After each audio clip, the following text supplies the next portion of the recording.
우리 인간에게 가장 중요한 것은 무엇일까요? 그것은 두말할 여지 없이 생명입니다. 천하만국을 얻어도 목숨이 끊어지면 아무 소용이 없습니다.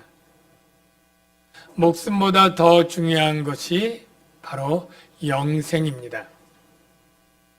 그런데 우리는 죄인으로 이 영생을 받지 못하고 죽어서 영벌에 처할 운명을 가진 비참한 자들이 되었습니다.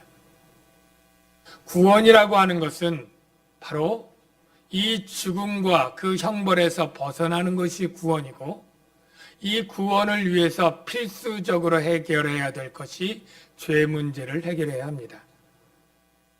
이 세상에 수많은 종교가 있고 수많은 신이라 이름하는 자들이 있지만 그 어떤 종교도 우리의 죄를 완전하게 해결해 줄 수가 없었고, 그 어떤 신도 우리의 죄를 사해 줄 수 있는 신이 없습니다. 오직 우리가 믿는 하나님, 우리가 의지하는 예수님, 성령님만이 우리의 죄를 완전하게 해결해서 우리를 구원하여 영생을 주시는 유일한 분인 걸 저와 여러분은 믿는 줄로 믿습니다. 그래서 그 구원이 너무나 감사해서 우리가 이 자리에서 구원해 주신 하나님, 창조해 주신 하나님께 매주마다 예배를 드리며 경외하는 줄로 믿습니다. 하나님의 구원은 참으로 놀라워서 창세전에 우리를 선택하셨고, 우리가 살아 있을 때 성령님의 구원에 적용하는 은혜를 받아 예수를 믿고 구원받게 됩니다. 그런데 이 구원은 한 번 구원받은 자가 그의 어떤 삶의 잘못이나 실수로 인해서 구원이 취소되거나 변경되는 일이 있을까요? 아니면 없을까요? 네. 우리가 믿는 성경은 구원은 취소되거나 변경되지 않는다고 말하고 있습니다.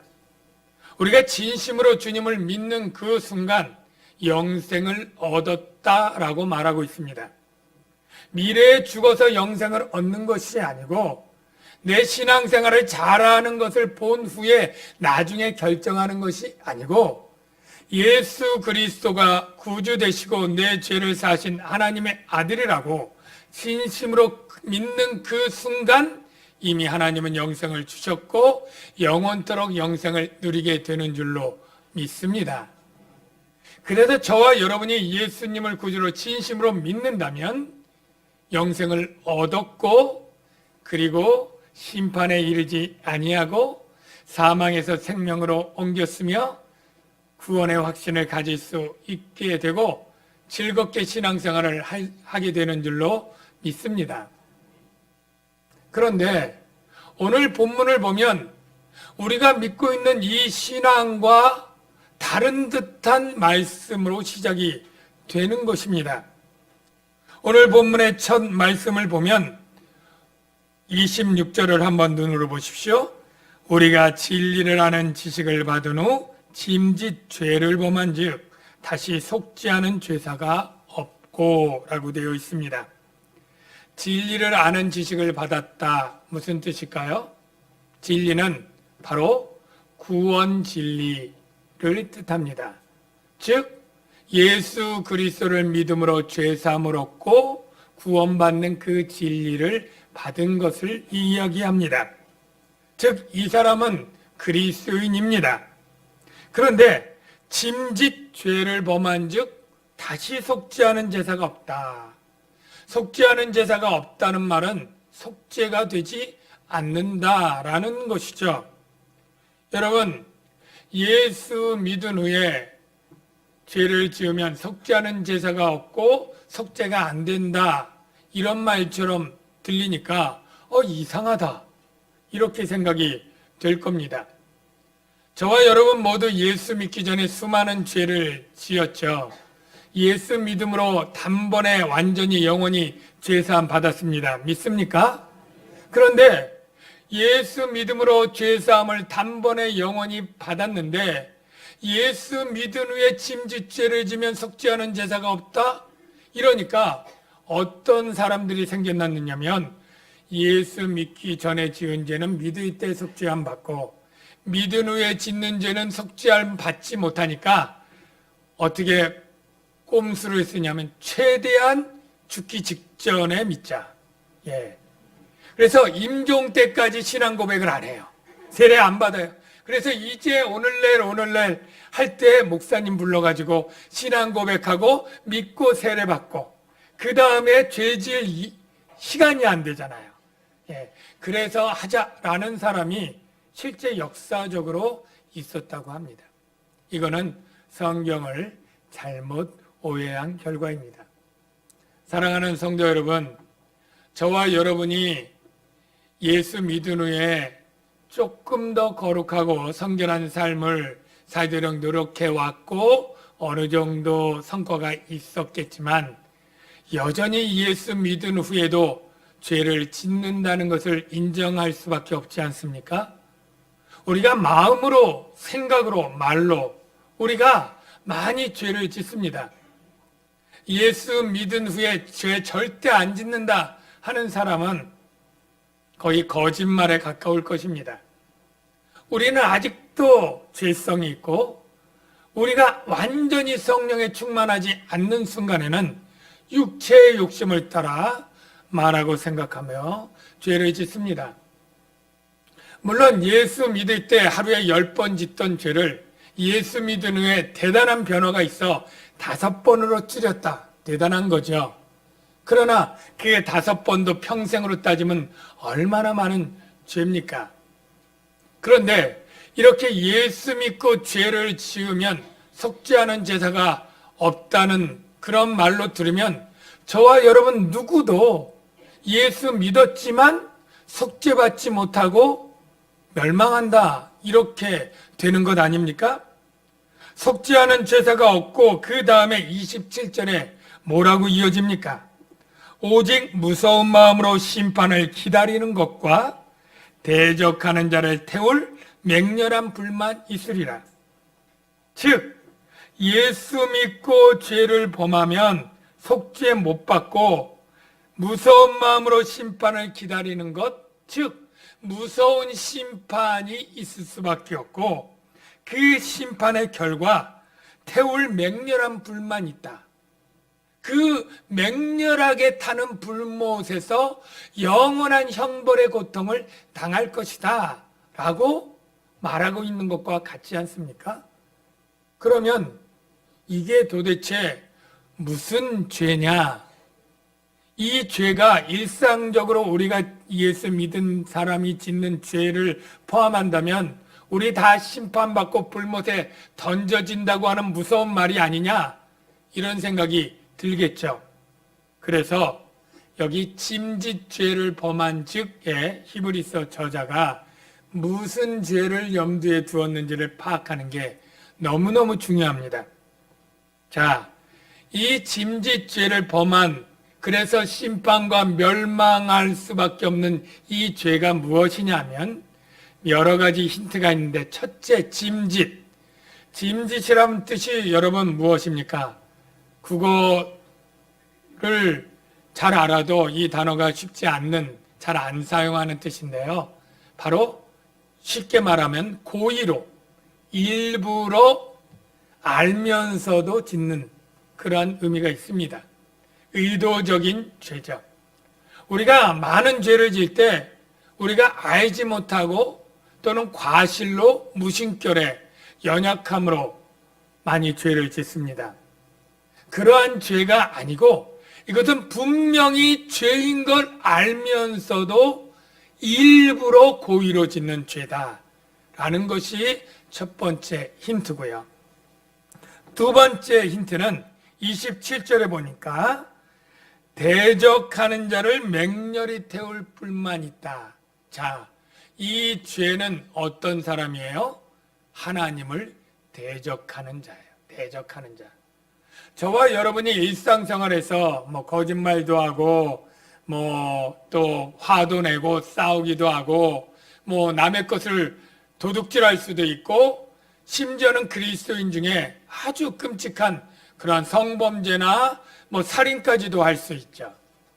일상생활 가운데 있어서는 안 되지만 그러한 죄악들을 지을 수 있습니다. 그런 죄도 그 징계도 받고 사회적으로 형벌도 받지만 그 죄라 할지라도 사함받고 영원한 불못에 던져지는 일은 없습니다. 예수님을 진심으로 믿는 그리스도인이 짓는 죄라면. 그런데 여기에 죄는 그런 죄가 아니라 일부러 하나님을 대적하는 죄다라고 우리가 지금 알 수 있었고요. 그러면 일부러 하나님을 대적하는 죄, 그게 뭘까요? 28절에 힌트가 하나 더 나오는데요. 28절 읽어볼게요. 같이 한번 읽어볼까요? 시작. 모세의 법을 폐한 자도 두세 증인으로 말미암아 불쌍히 여김을 받지 못하고 죽었거든. 히브리서 저자는 모세의 법을 범한 어떤 자가 죽임당한 것을 예를 드는데, 모세의 법도 여러 가지인데 그 법 중에 뭘까? 사실 모세의 법이라고 해서 어겼다고 다 죽이는 것 아닙니다. 그러면 두세 사람의 증인이면 반드시 불쌍히 여기지 않고 죽이라고 했던 법이 뭐냐? 있습니다. 바로 어떤 죄냐 하면 하나님을 배반하고 우상 숭배한 죄가 그렇습니다. 자, 신명기의 말씀을 한번 읽어보겠는데요. 17장 2절부터 6절의 말씀입니다. 여러분 말씀을 보면 내 하나님 여호와께서 내게 주시는 어느 성 중에서든지 너희 가운데에 어떤 남자나 여자나 내 하나님 여호와의 목전에 악을 행하여 그 언약을 어기고 가서 다른 신을 섬겨 그것에게 절하며 내가 명령하지 아니한 1월 성신에게 절한다 하자. 자, 어떤 죄악입니까? 언약을 어겨서 다른 신 섬기고 1월 성신 우상 숭배하는 죄. 이럴 때 어떻게 하느냐? 그 다음 자막 보면 너는 그 악을 행한 남자나 여자를 내 성문으로 끌어내고 그 남자나 여자를 돌로 쳐 죽이되 죽일 자를 2사람이나 3사람의 증언으로 죽일 것이요. 2-3사람 증언만 있으면 불쌍히 여기지 말고 언약 깨고 다른 신 섬기냐는 돌로 쳐 죽여라.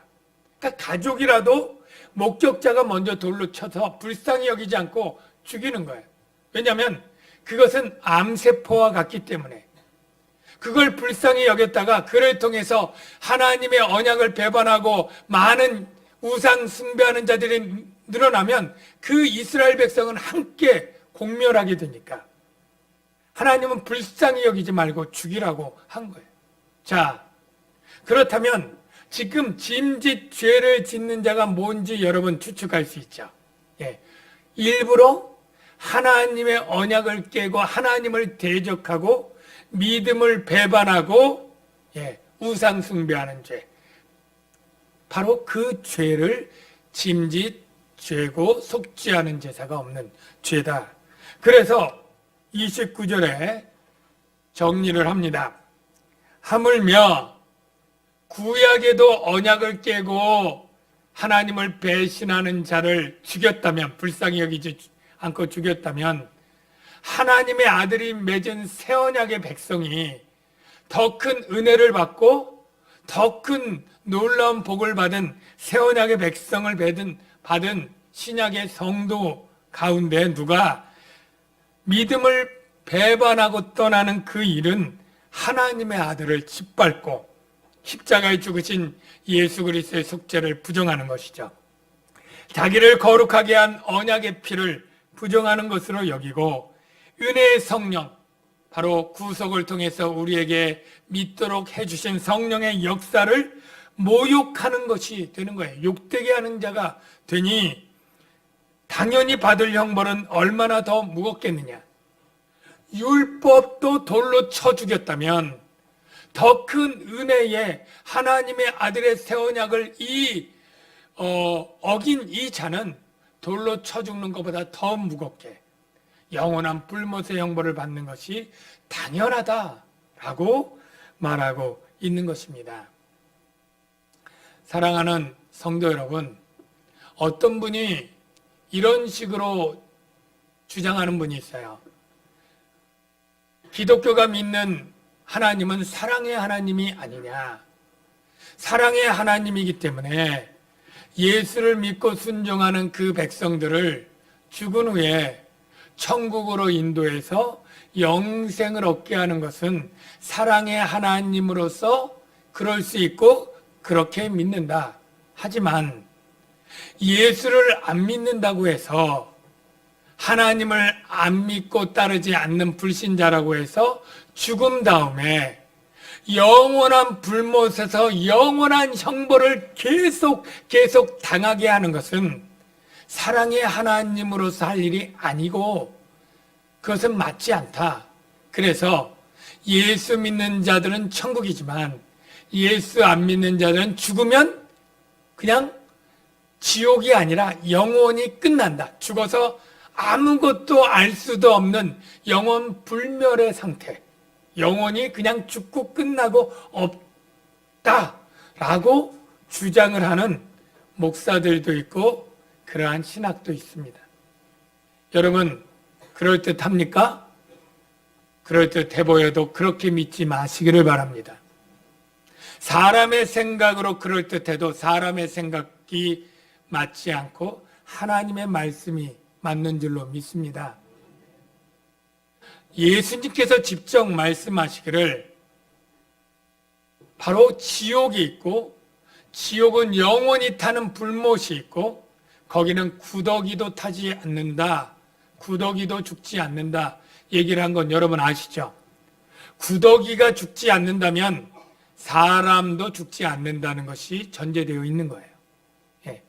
사람이 그 불못에 그냥 죽고 그 고통이 단 1분 만에 끝나는 것이 아니라 사람마다 소금치듯함을 얻으리라. 그 뜨거운 고통이 정말로 피부도 얇은 이 구더기도 죽지 않고 그 형벌을 계속 당해야 된다면 훨씬 더 크고 강한 이 사람은 당연히 죽지 않고 소금 타듯 하는 그 고통의 형벌이 세세토록 영원토록 있다라는 뜻이 그 안에 담겨 있지 않습니까?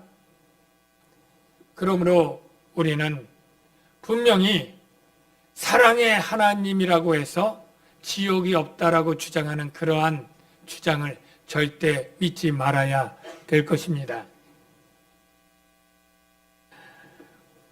우리는 하나님이 사랑의 하나님이기 때문에 죄인을 마땅히 죽여야 되는 것이 당연한 것입니다.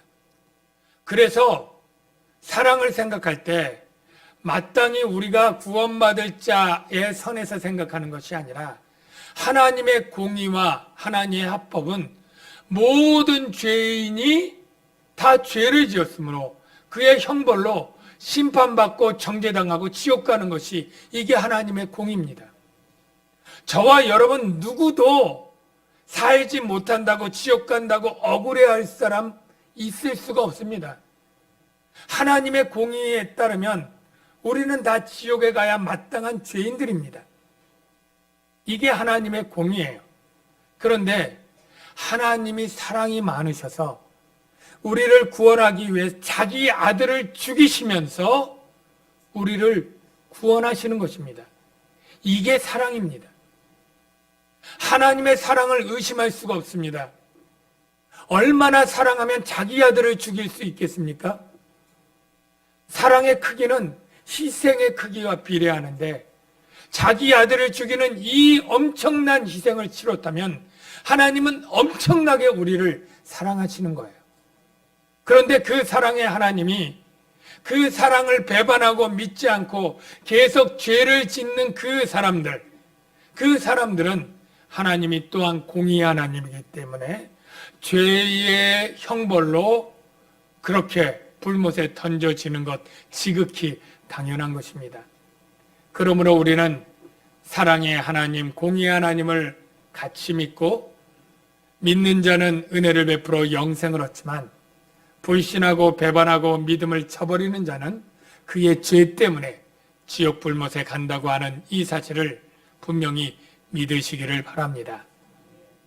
우리가 이렇게 예수 믿는 자의 죄를 얘기할 때 많은 분들이 이런 궁금증을 가지고 질문을 합니다. 왜냐하면 여기 계신 분들 가운데, 사랑하는 이들 가운데 잘 믿었다가 믿지 않는 분들이 분명히 있거든요. 여러분들 가운데 그렇게 얘기를 하죠. 우리 애가 참 중고등학교 때까지 너무 열심히 믿었는데, 군대 갈 때까지는 잘 믿었는데 지금은 교회도 안 나오고 믿지 않아요. 이런 사람도 있고, 또 여러분 가운데 제가 아는 어느 집사님, 제가 여전도회 할 때 저희 셀리더였고요. 저희를 얼마나 잘 지도했는데 요즘 무슨 일이 있는지 교회도 안 나간다고 해요. 그런 일도 너무나 자주 있지 않습니까? 우리의 남편이, 아내가, 또는 우리의 부모님 가운데 옛날에 신앙생활을 같이 했는데 지금은 안 다니고 있는 그러한 일이 너무너무 많은 거죠. 그럴 때 우리는 궁금하죠. 하나님, 이 사람이 구원을 받은 것입니까? 구원을 받지 못한 것입니까? 여러분 가운데도 그런 궁금증이 있는 분이 있을 거예요. 자, 옛날에 열심히 잘 믿었다가, 정말 열심히 믿었다가 요즘은 아예 교회도 안 나오고 거의 안 믿는 것처럼 살아가고 있는 그 사람, 누군지 몰라도 구원 받았을까요? 구원 받지 못했을까요? 네, 제게 묻지는 마시기 바랍니다. 저도 모릅니다.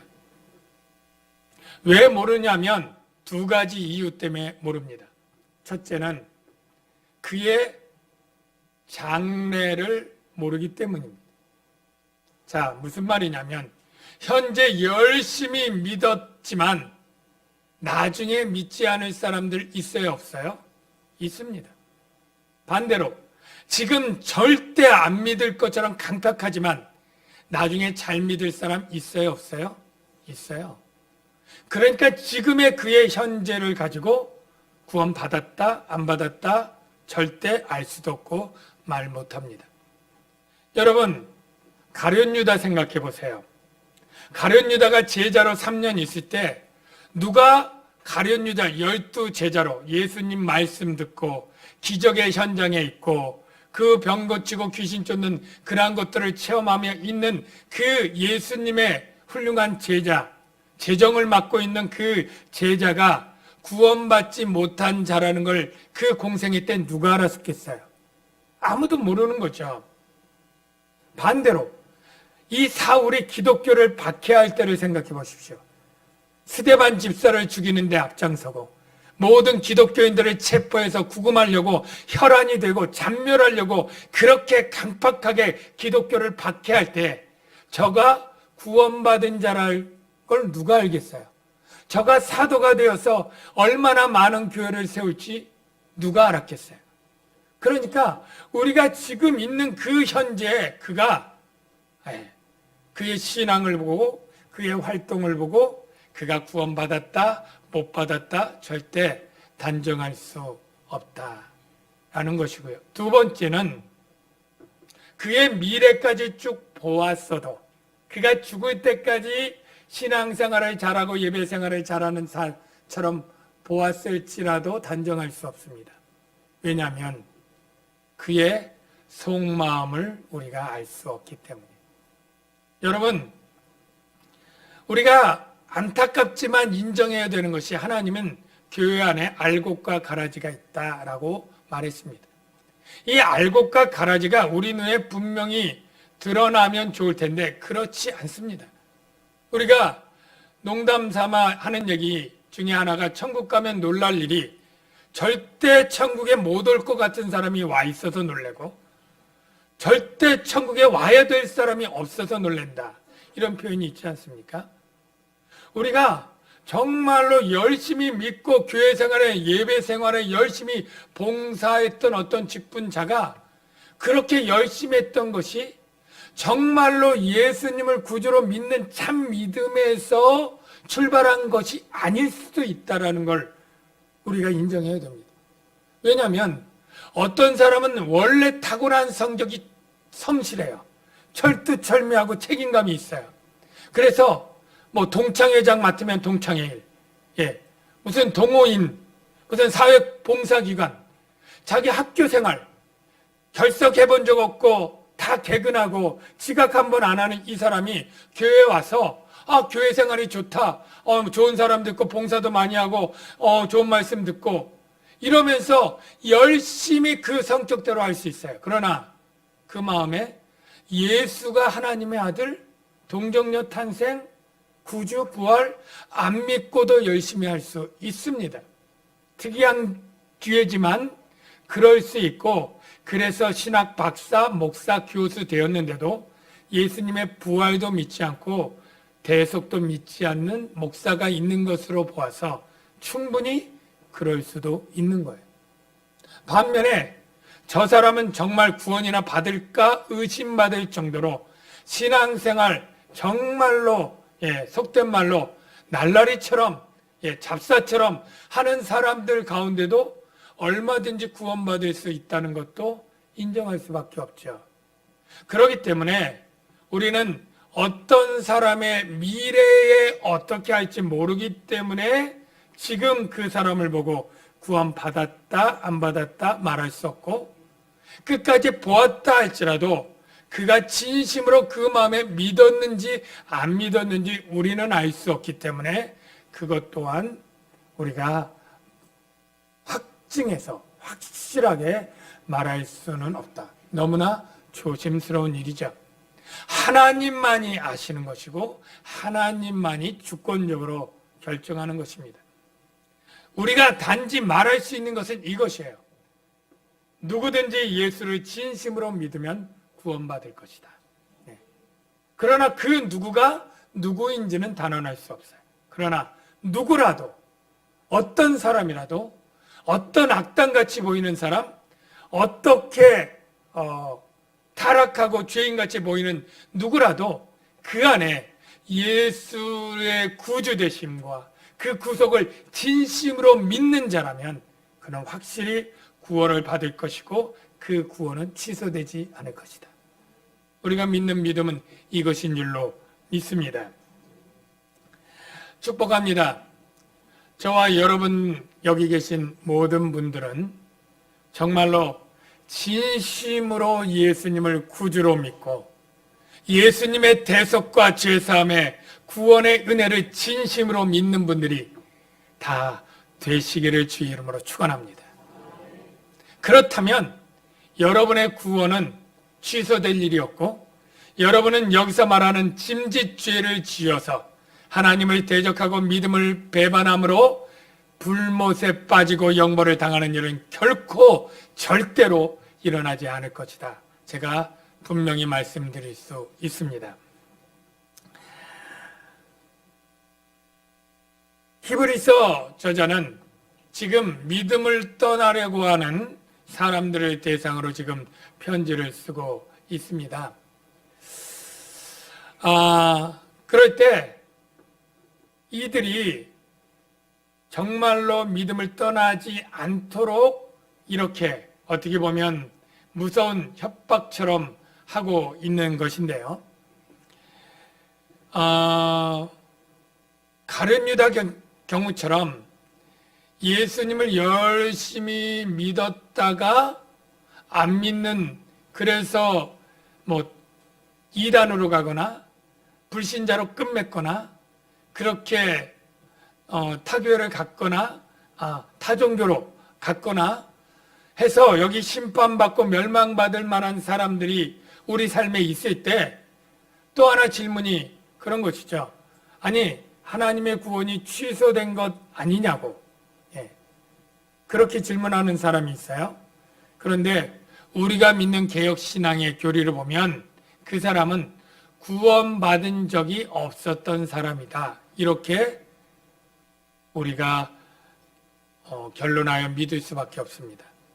그가 열심히 신앙생활을 했지만 그가 궁극적으로 하나님을 대적하고 배신하고 불신으로 끝맺었다면 그는 가룟 유다의 경우처럼 믿었던 행태를 보였고 믿었던 행위들을 했을 뿐이지 진심으로 구주로 믿은 적이 없었던 사람이다 라고 우리는 그렇게 결정해야 된다는 것을 여러분에게 말씀을 드립니다. 그러면서 히브리서 저자는 그 독자들에게 인내하며 믿음을 지킬 것을 가르쳐주고 있습니다. 먼저 32절, 34절을 보면 그들이 어떻게 믿음을 잘 지켜왔는지를 회상하게 하는데요.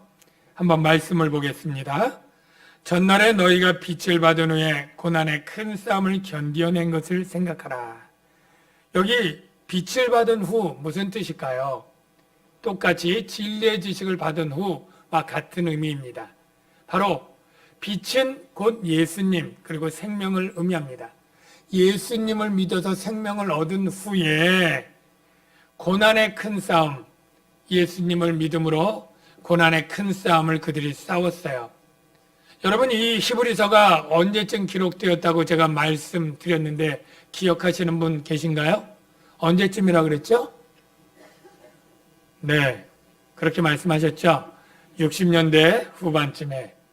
60년대 후반이면 60년대 초반에 큰 기독교 박해가 있었다는 것 여러분 아실 거예요.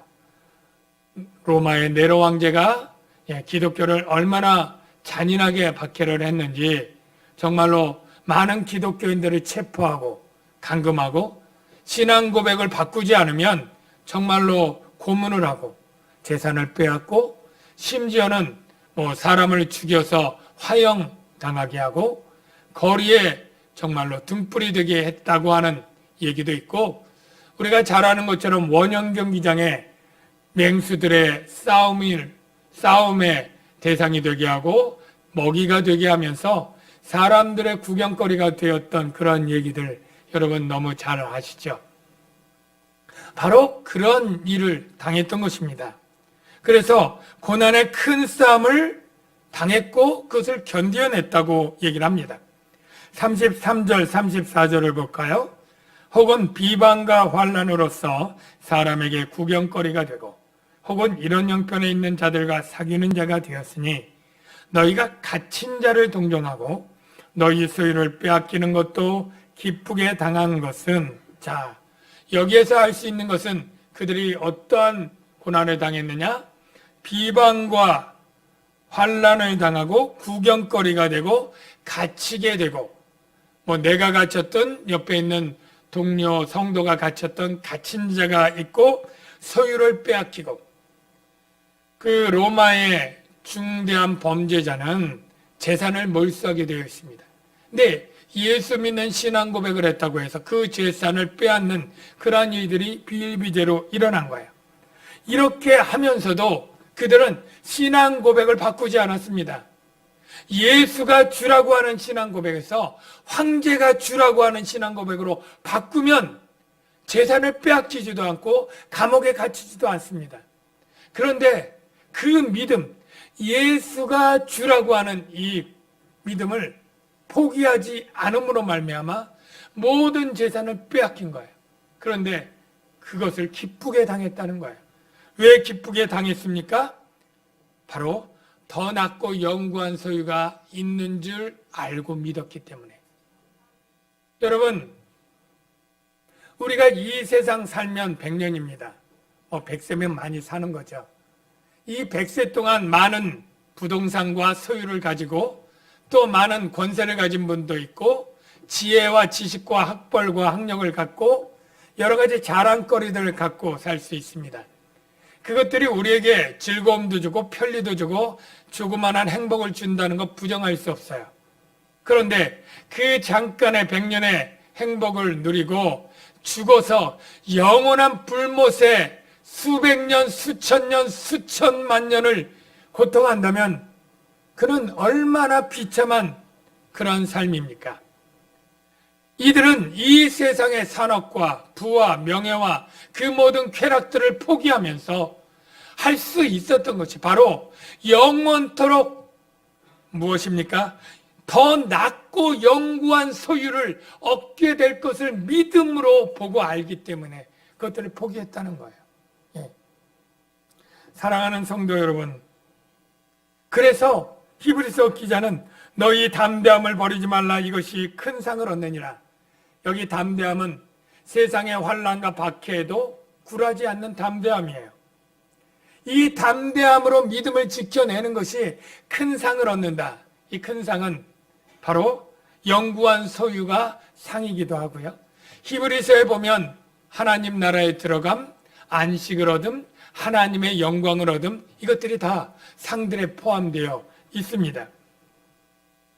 그래서 이 큰 상을 얻기 위해서 세상의 것들을 포기하고 버릴 수 있어야 된다. 믿음을 담대히 지켜야 된다라고 말합니다.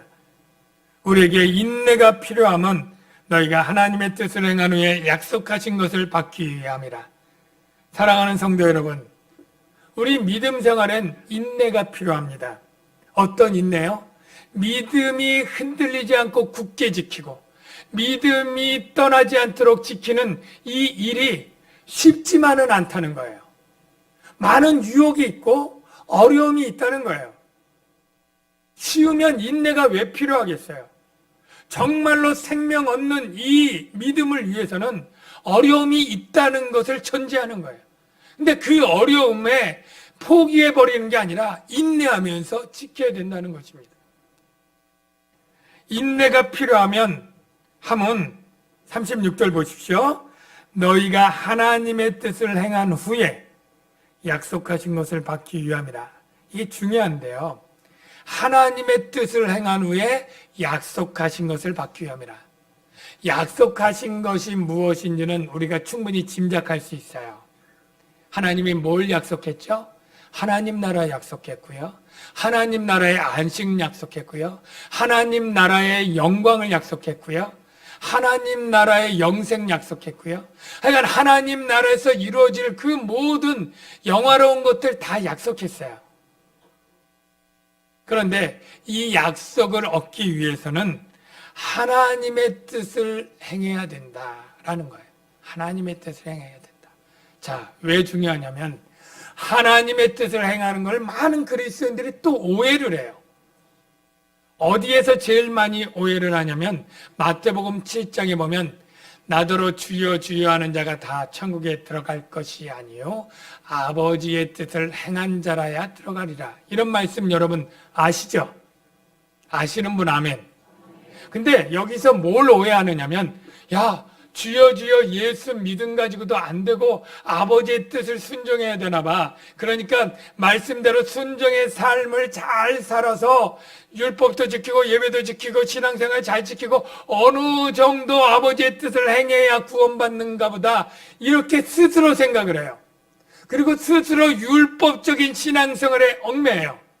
그러나 그렇게 한다고 하나님의 기준점에 합격할 수 있는 줄 압니까? 못하거든요. 근데 스스로 얽매여서 그 아버지의 뜻대로 행하는 대로 살아야지 그거를 스스로 누가 가르쳐주지 않았음에도 불구하고 잘못 가르쳐준 목사님들이 물론 있기도 합니다만 스스로 율법의 행위를 해야만 구원받는 것으로 그렇게 믿고 종처럼 신앙생활을 하는 것이죠.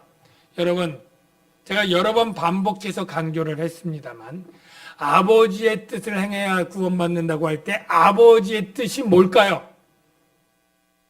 착하게 사는 것? 구원받기 위해 착하게 살아라? 예배생활 열심히 하고 신앙생활 열심히 해라? 그게 다 나쁜 것들은 아니고 좋은 것들입니다만 구원의 조건이 아닙니다. 아버지의 뜻은 무엇이냐면 내가 보낸 아들을 제발 좀 믿어라 이겁니다. 내가 보낸 아들을 믿고 영생을 얻어라. 이게 하나님 아버지의 뜻인 줄 믿으시기 바랍니다. 오늘 본문의 말씀도 그거예요. 하나님의 뜻을 행한 후에 하나님의 뜻을 행하려면 뭘 해야 되지? 자꾸 행위를 생각하는데 이 38절 보십시오. 나의 구원받을 의인은 믿음으로 말미암아 살리라. 믿음을 가지고 있는 자, 이게 하나님의 뜻을 행하는 자예요. 어떠한 유혹과 역경에도 믿음을 배반하지 않고 예수가 그리스도요 주여 구속한 주여 난 믿음으로 죄사함과 천국에 들어간다고 하는 이 믿음을 지켜내고 있는 자, 이게 의인이 믿음으로 살아가는 자, 이게 하나님의 뜻을 행하는 것입니다. 믿으시면 아멘. 또한 뒤로 물러가면 내 마음이 그를 기뻐하지 아니하리라. 하셨느니라. 하나님이 믿음을 받고 그 믿음을 인내함으로 지켜내고 그리고 그 믿음이 후퇴하지 않고 지켜내는 것이 기뻐하는 뜻이다 라고 말씀을 했다는 거예요. 그래서 히브리서 저자가 마지막에 요약으로 우리는 뒤로 물러가 멸망할 자가 아니요 오직 영혼을 구원함에 이르는 믿음을 가진 자니라. 여러분, 이 세상에서 가장 귀한 게 무엇입니까? 생명이지 않습니까? 이 생명을 더 중요한 게 영생이고 이 영생이 영혼 구원 같은 말인 줄 믿으시기 바랍니다. 이 가장 중요한 영혼 구원이 무엇으로요? 예수 그리스도를 믿는 믿음으로 말미암아 얻는 거예요.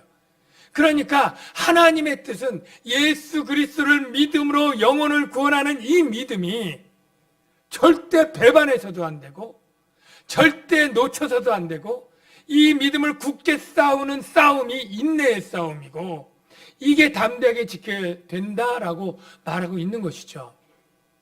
여러분, 예수 그리스도가 구주인 것 믿어지시면 아멘. 그 믿음 가지면 하나님의 심판대 앞에서 정죄당하지 않고 천국의 영생을 누릴 수 있다는 것 믿으시면 아멘. 이 믿음은 결코 흔들리지도 말고 요동하지도 말고 줄어지지도 말고 견고히 믿는 분들 되시기 바랍니다. 우리가 이 믿음을 다 가지고 있는데 부연하면 믿음을 가지고 있는 것 기뻐하지만 하나님은 이 믿음이 더욱더 견고해지고 굳세지기를 기뻐하는 줄 또한 믿으시기 바랍니다. 하나님은 믿음이 있지만 믿음이 뒤로 물러가는 것은 또한 기뻐하지 않는다. 여러분의 믿음이 눈으로 볼 수도 없고 측량할 수 없다는 것 압니다만 본인은 느낍니다. 내가 처음 예수를 믿을 때 정말로 그때 뜨거웠고 정말로 열심이었고 우선순위가 하나님이었고 예배와 봉사가 내 삶의 가장 중요한 가치였고 기쁨이었을 때 아주 열정적이고 뜨거웠던 믿음의 때가 여러분 있었을 거예요. 그런데 여러분 혹시 이렇게 고백하는 분들이 있어요. 내가 옛날엔 정말 잘 믿었는데 내가 정말 예전에는 정말로 기쁘게 헌신적으로 주님 믿었었는데 기도 많이 했는데 봉사 많이 했는데 여러분 이런 사람들이 한국교회에 적지 않죠. 네. 우리가 믿음 가지고 있는 것으로 구원받았으니 천만 다행이다 이렇게 하는 것으로 만족해서는 안 되고 우리의 믿음이 날마다 해마다 조금씩 강해지고 성숙해지고 성장해지는 그런 분들이 되시길 축복합니다. 네. 혹 내가 전에 교회 다닐 땐 열심히 믿었는데 우리 교회 와서는 대충 믿는다 이런 분들이 없기를 주의 이름으로 축원합니다. 물론 믿음이 어떤 행위들이나 봉사들이나 이런 걸로만 꼭 수치적으로 나는 것은 아닌 것 압니다. 그러나 내가 알죠. 내 마음이 알고 주님이 알아요. 우리가 잘 아는 것처럼 개구리가 뜨거운 물에 삶아져 죽을 때 당장 뜨거운 물에 삶아져 죽는 것이 아니라 조금씩 더워지면서 그렇게 익혀 죽는다. 그런 예화를 여러분 들어보셨을 거예요. 어쩌면 우리가 갑자기 믿었다 하루아침에 배반하고 믿음을 떠나는 그리스도인들은 거의 없습니다. 근데 1년 지나니까 작년보다 조금 못하고 또 1년 지나서 좀 떨어지고 이렇게 수년에 걸쳐 10년에 걸쳐 10년 지나니 그렇게 헌신적이고 열심히 했던 사람이 지금은 교회를 가네 안 가니 예수님이 있니 없니 이런 상태처럼 되어지는 경우가 있다가 교회 안 나가는 가난한 성도가 생기게 되는 것이죠. 축복합니다. 저와 여러분 정말로 뒤로 물러가면 기뻐하지 않는다. 이 말씀 들으시고 저와 여러분이 정말로 믿음 안에서 주님께 더 가까이 이제까지 잘못해서 좀 늦춰졌다면 주님 오늘부터 다시 시작해서 이제는 후퇴하지 않고 최소한 유지하고 그리고 해마다 조금씩 하나님을 아는 것과 믿는 것에 내가 더욱 나가기를 원합니다. 여러분 그렇게 기도하면서 나가시길 주의 이름으로 축원합니다. 이 시간에 같이 찬양하는데요, 우리 주께 가까이라고 하는 그러한 복음성가 있죠. 우리가 주님을 떠나고 멀어진다고 해서 구원받지 못하는 건 아닙니다. 그러나 하나님의 선택받은 자들은 하나님과 멀어지면 세상의 즐거움과 세상 쾌락으로 채울 수 없는 영혼의 공고함이 있어요. 환난을 당하고 영적으로 공고하고 먹어도 즐겁지 않고 쾌락의 자리에 있어도 그 뒤끝이 허전하고 이런 것들이 있죠. 주님이 돌아오라고 하고 가까이 나오라고 하고 물러나오라고 하고, 이 시간에 우리 주님 내가 뒤로 물러갔던 이 믿음 다시 챙겨서 앞으로 나가기를 원합니다. 주님도 도와주시옵소서. 우리 그러한 마음으로 이 찬양 같이 부르겠습니다.